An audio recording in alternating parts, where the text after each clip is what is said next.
Out of tight end Rob Gronkowski in his career. This is not an overreaction for me, and kind of sad to say it because he's so fun to watch. The health is just, it's undeniable. It's the way he plays. It's like, and not only is it the way he plays, but it's also the way guys are forced to tackle him. I think the way he plays and how he has to be contacted now by defenders, it makes it impossible to be sustainable now. That was Timmy Hasselbeck on NFL Live saying that Rob Gronkowski's best days are behind him after suffering a back injury in Sunday's win over the Jets. Herm Edwards just in that clip on NFL Live and now here with us. Good to see you as Good always. to be back. Hadn't been here in a while. Happy holidays. Always happy to have you. Always happy to have you. Doing great work. I'm watching you every Sunday night with Boomer. Keep it up, my man. I love it. It ain't too many people that can sit in that seat that Tom Jackson occupied for so many years. It's good to see you. The right guy in it, though. Absolutely, no question. You think he's right? I do. I think Gronk's best season was 2011. I mean, let's just be honest about what it is. That was his best season. That's a long time ago already. There are certain players, and I know, apologies to Tony Gonzalez. If I had to pick a tight end that I've seen with my own eyes to be on my all-time team, I want Gronkowski. But guys who are big and strong and have a rough and tumble style, I think Earl Campbell, for example, can be like the best player in the league for 3 or 4 years, but they generally don't have very long primes. It is a brutal, Coach, I don't have to tell you, sport that takes its toll. And Gronkowski's health has always been an issue. Last several years, how often are you not worried that Gronkowski is going to be compromised in some way heading into the playoffs? Because when he's not, they're a legit Super Bowl threat. I mean, they may win the Super Bowl. Right. And when he is, there's something less. I do agree. It's caught up with him. He'll still be excellent, not what he once was. I agree with that. I just don't like what Tim Hasselbeck left out. He's right. The key point that he made was that it's a combination of the injuries, but more importantly, how you're forced to tackle him. Right? And that's the part that I peel from Tim Hasselbeck and what he said more than anything else. And when he said that statement, then it had me thinking about that damn NFL. This is all their fault. Because they're so fixated on avoiding the concussions, they've encouraged folks to hit low.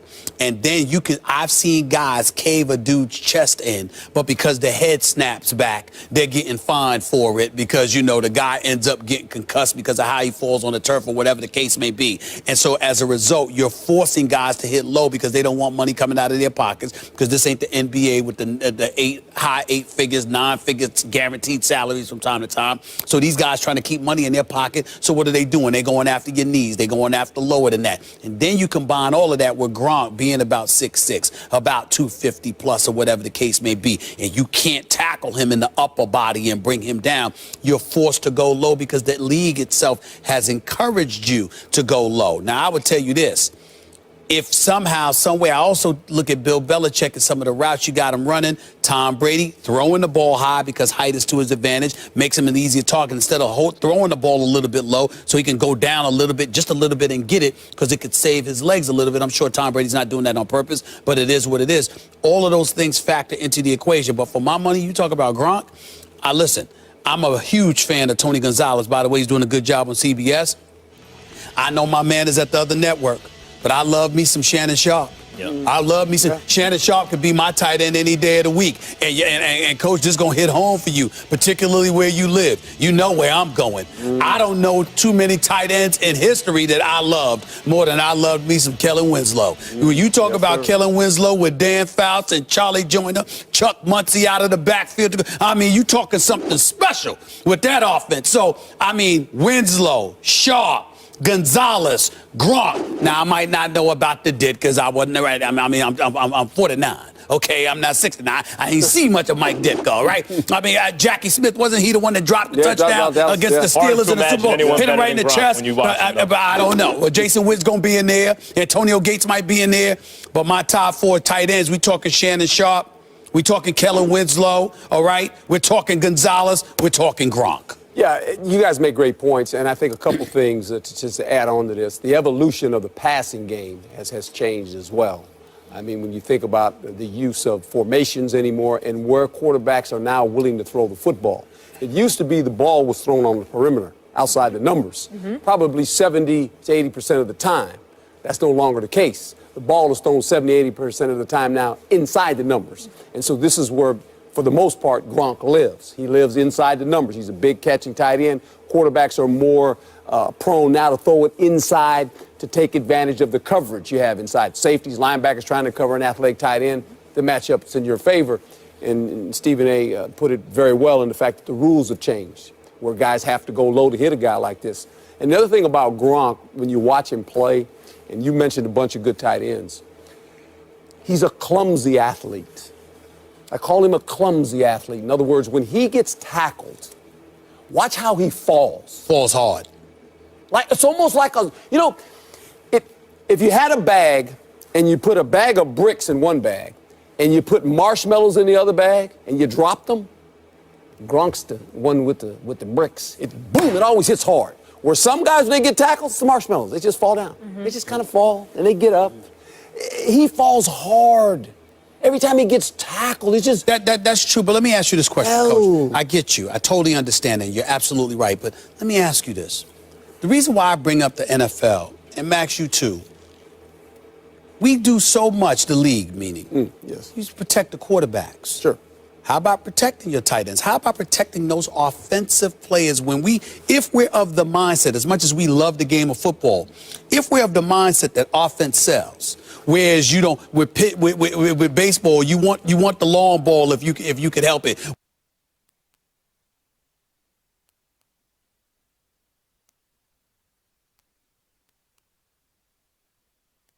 Where with basketball, you don't want the quarterbacks being protected, but not necessarily.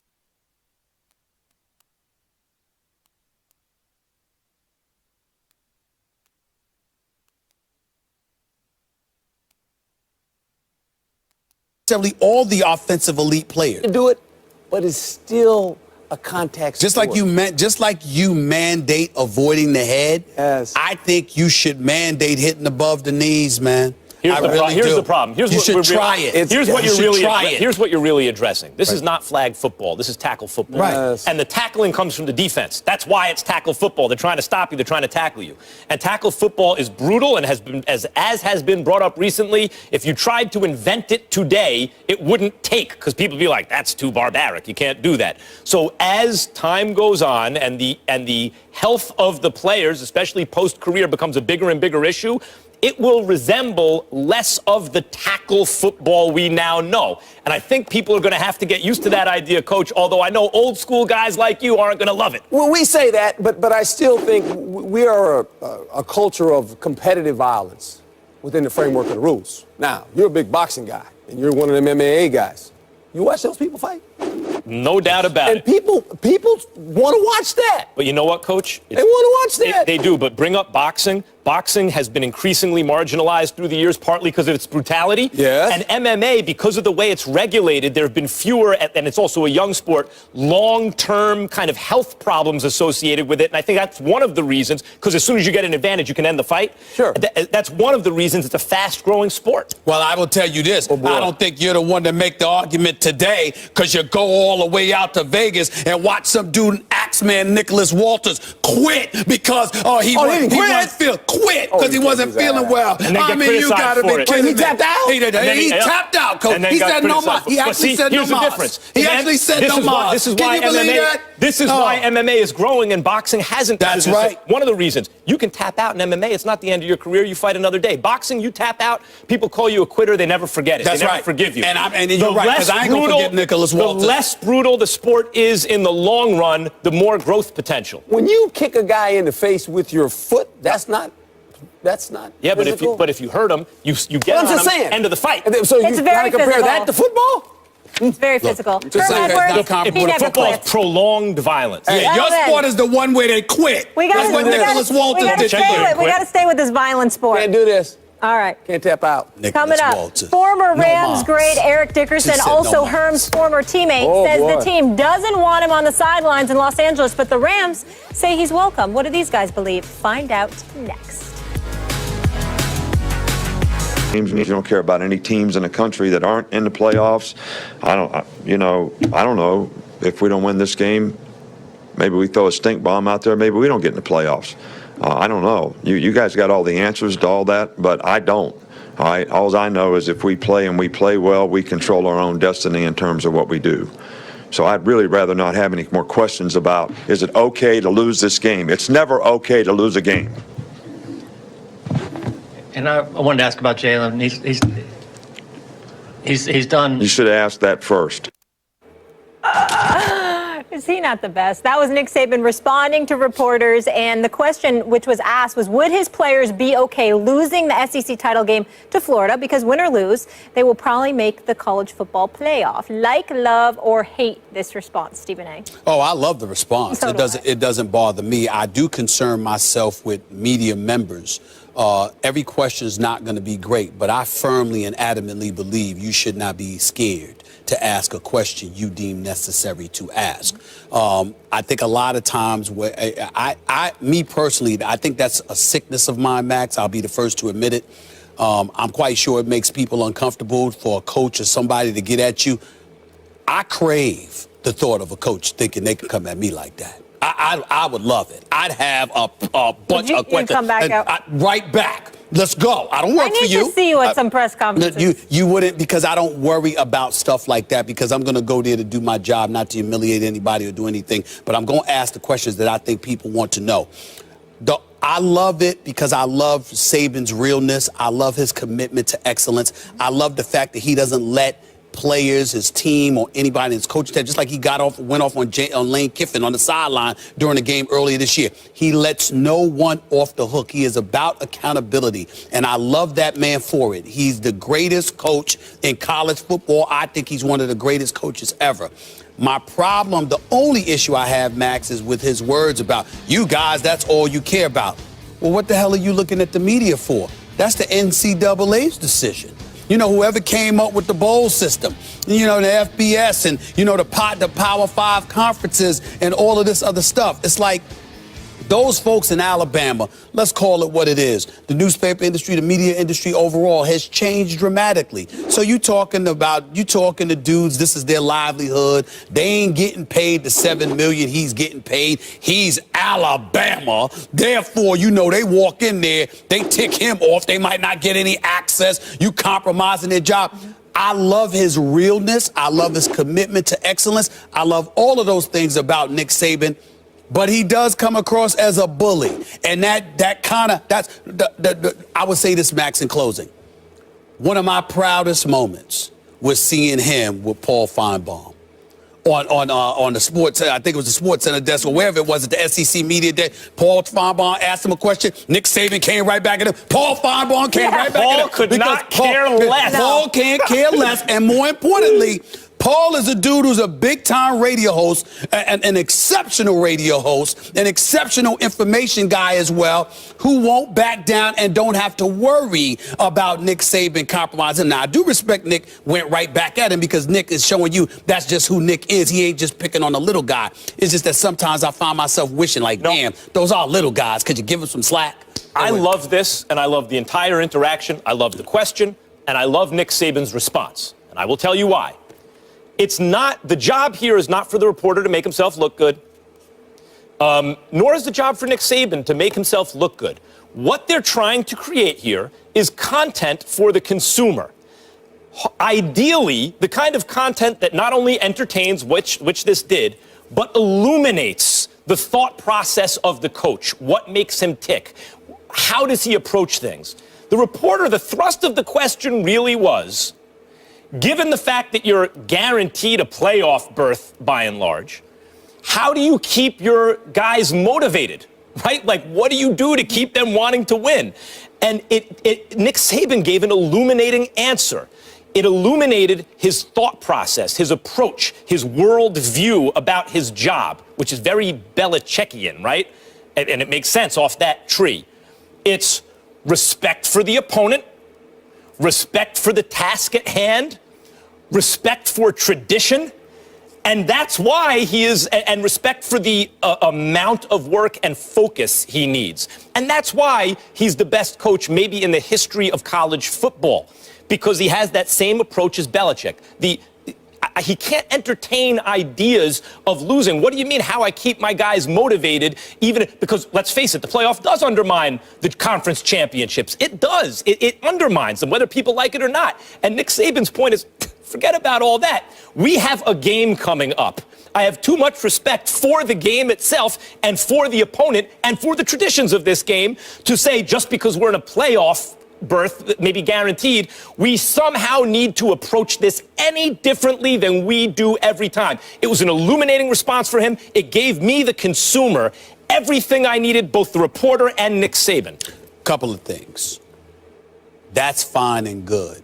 But the reality is that there have been times in the past where Nick Saban has been quoted about how his players may have been feeling themselves a little bit, reading too many of the headlines, and as a result, didn't come in with the necessary focus they should have. He has said that in the past. Secondly, when the reporter is asking Nick Saban the question, he obviously ain't talking about Nick Saban, not just because of Nick Saban's commitment to excellence, but also because he ain't the one that's on the field. Those players are. So you're asking about kids on a college campus, and how are you going to maintain a level of focus upon them? It was a fair question. The only other thing that I would like to add is this.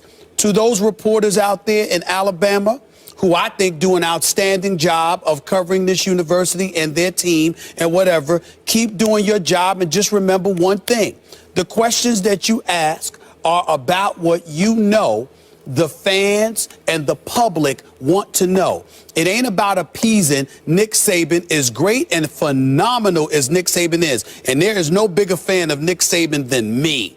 At the same time, under no circumstances do you let that man intimidate you, because I watch him during these press conferences and I get the impression that he intimidates a lot of damn people. And I'm saying to them, don't back Ask off. your best question Don't first. back Note off. to self. I will ask the questions when I want to answer. Don't tell. In other words, if you Nick Saban, I would have came back and said, "Excuse me, I'm asking it now. Don't tell me what to ask. You do your job, I'll do mine." Even that, though, was illuminating. My advice would be, in an ideal world, I know this isn't the way it works for people's careers, because if you're seen as soft, you don't advance in your career in media the way others do. But my advice would be, in an ideal world, what we should strive for is just getting the stuff you need. That's it. And by asking that question, Nick Saban's response, Molly, I think the reason he says you should have asked me that first is because it demonstrates how serious he is about his process. And in that response, he illuminates his thought process and his approach. You're right. You're absolutely right. But what I'm saying... So the reporter did his job. He got what he needed. He did his job. Saban's he got what a boss. he needed, and that's fine. Saban's a boss.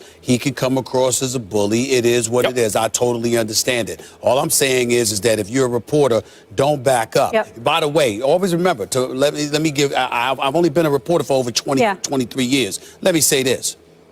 To the reporters out there, and they know this, I'm not telling them something they don't know. I don't know of any reporter who has had Thanksgiving dinner with an athlete or a coach or exchanged Christmas gifts. You understand? It don't matter. We be fair, be a human being, but understand they're going to go their merry way. You go yours. Do your thing. Stephen A., when you retire, teach a class, don't back up. Don't back up.